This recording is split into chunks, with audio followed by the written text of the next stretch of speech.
warahmatullahi wabarakatuh.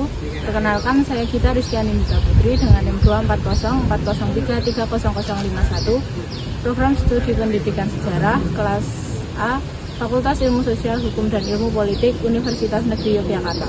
Ini saya sedang berada di situs Cagar Budaya Makam Kyai Landoh yang terletak di Dusun Lendah, Kelurahan Jatirejo, Kecamatan Lendah, Kabupaten Kulon Progo, Daerah Istimewa Yogyakarta.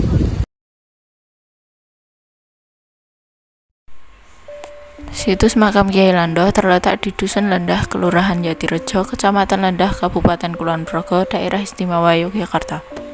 Nama makam ini diambil dari salah satu tokoh penyebar agama Islam di daerah tersebut, yang konon makamnya terletak di kompleks pemakaman tersebut. Nama tokoh tersebut bernama Syekh Jangkung atau Sadirin atau Kyai Landoh. Kyai Landoh adalah sahabat karib Sultan Agung yang bertugas untuk menyebarkan agama Islam di wilayah pantai selatan. Banyak versi cerita tentang Syekh Jangkung, antara lain Kudus, Palembang, Cirebon, Mesir, dan wilayah yang lain. Akan tetapi, akhir hidup Syekh Jangkung ada di daerah Jatirejo. Di sanalah beliau dimakamkan. Selama menyebarkan agama Islam di daerah tersebut, Syekh Jangkung sangat dihormati. Syekh Jangkung dipercaya memiliki 3 pusaka peninggalan, yaitu Kudi Rancang atau tombak dengan mata seperti kujang, batok bolu berbentuk mangkuk dari kayu, dan Al-Quran tulisan tangan. Setiap bulan Suro, sesuai penanggalan Jawa, warga setempat mengadakan acara tradisi jamasan dan kirap pusaka. Namanya kirap pusaka Syekh Jangkung atau Kyai Landoh di Makam Lendah. Kyai Landoh adalah tokoh peletak dasar atau cikal bakal Lendah. Beliau sangat disegani karena kesaktiannya dan sifat-sifat baik beliau. Yang paling menonjol adalah suka menolong dan menyembuhkan orang sakit. Juru kunci makam Kyai Landoh, Surakso Dwi Susanto, menjelaskan, pusaka Kudi Rancang dan batok bolu sampai saat ini tersimpan di dalam cungkup makam Kyai Landoh, sementara Al-Quran disimpan di rumah juru kunci. Ketiga benda itu merupakan pusaka milik Kyai Landoh yang terus dirawat dan dijaga warga Jatirejo hingga saat ini. Pusaka tersebut pernah hilang pada tahun 1987, namun kemudian kembali lagi tanpa ada yang tahu siapakah yang mengambil dan mengembalikan.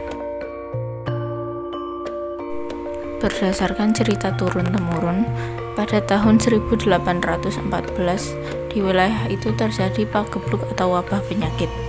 Dengan pusaka peninggalan Kyai Landoh, wabah penyakit terhenti. Caranya, pusaka diarak berkeliling kampung. Pusaka Kyai Landoh juga mampu membuat tentara bingung ketika hendak masuk wilayah Lendah saat agresi Belanda tahun 1949.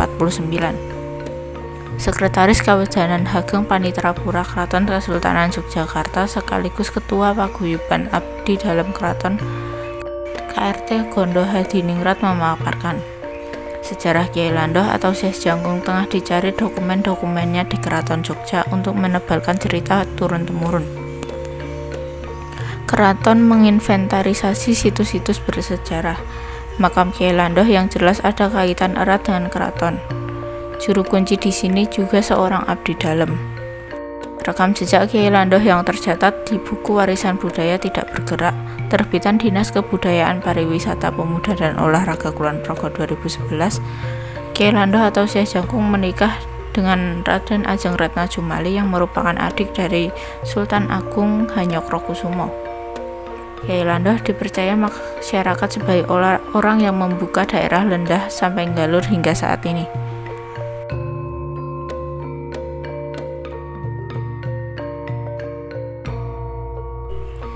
Kompleks makam Kyai Landoh terbagi menjadi 4 bagian. Di sisi utara terdapat satu cungkup makam Kyai Landoh sekaligus tersimpan pusaka Kyai Batok Bolu dan Kyai Kudi Rancang. Di bagian luarnya terdapat makam istrinya, R.A. Retna Jumali, dan beberapa keluarganya. Di luar batas makam Kyai Landoh adalah makam para Demang pada zaman Mataram Islam. Sementara di sisi luar makam Kademangan Mataram terdapat makam para Demang dari wilayah Lendah. Jadi cikal bakal Lendah terkait erat dengan Kyai Landoh atau Syekh Jangkung di Pulau Jawa Selatan dalam penyebaran agama Islam di Jawa Selatan. Kyai Landoh sendiri adalah cucu Jaka Tingkir, Sultan Pajang bergelar Sultan Hadiwijaya. Sebagai keturunan Jaka Tingkir, Kiai Landoh memperdalam ilmu pengetahuannya, kesaktian, dan ilmu-ilmu keagamaannya kepada Sunan Kudus. Syekh Jangkung juga dikenal di wilayah Semarang, yakni daerah Wiyana, sebab di sana ia pernah bertapa dan mendirikan tempat pengajian untuk menyebarkan agama Islam. Dalam perjalanannya, Syekh Jangkung juga sempat bertemu dengan seorang pendeta dari Krendetan yang sekarang menjadi Kabupaten Purworejo, bernama Kiai Projaguna. Dalam pertemuan itu, Syekh Jangkung minta kepada Kiai Projaguna dua buah kelapa yang kemudian untuk bibit dan yang satu lagi akan digunakan untuk perahu. Bermodal perahu itu, Syekh Jangkung mengembara menuju daerah seberang atau Palembang. Sampai di Palembang, bersamaan timbulnya malapetaka wabah penyakit yang sangat ganas dengan memakan banyak korban sebagian besar penduduk setempat. Syekh Jangkung kembali bersemedi yang secara kebetulan diketahui oleh penduduk di daerah setempat. Sempat dituduh sebagai penyebar wabah yang menimbulkan malapetaka, Syekh Jangkung ditantang membuktikan bahwa dirinya bukan penyebar wabah, dengan syarat bisa memberantas wabah yang terjadi. Syekh Jangkung berhasil meredakan wabah yang menyerang penduduk Palembang, kemudian menikah dengan putri Palembang. Sebagai hasil dari perkawinan itu, lahirlah seorang putra yang diberi nama Laden Mukmin. Setelah beberapa lama tinggal di Palembang, Syekh Jangkung melanjutkan syiar Islam di pesisir utara atau Cirebon. Sampai di kota Udang itu juga tengah terjadi peperangan antara Cirebon dengan Banten. Sultan Cirebon memanggil Syekh Jangkung dan diangkat sebagai senopati sekaligus dijadikan menantu Sultan Cirebon karena berhasil membantu mengalahkan Banten. Hasil perkawinan dengan putri Cirebon lahir seorang putra bernama Raden Wilopo.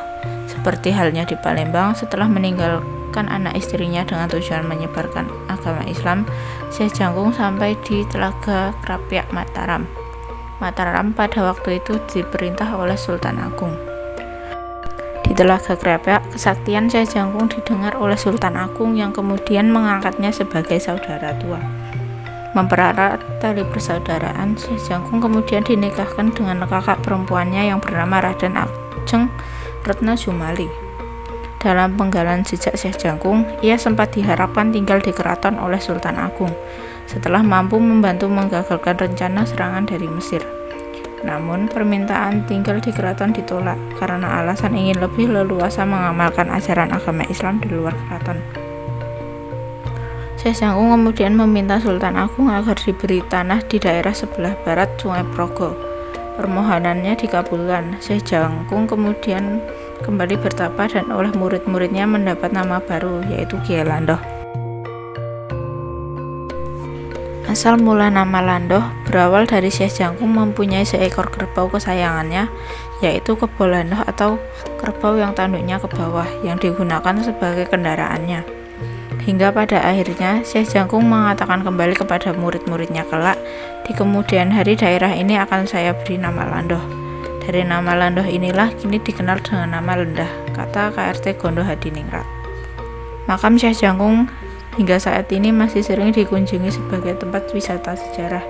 Setiap tahun di bulan Suro juga selalu diadakan acara ritual yang dilaksanakan oleh warga sekitar di makam Kiai Landoh.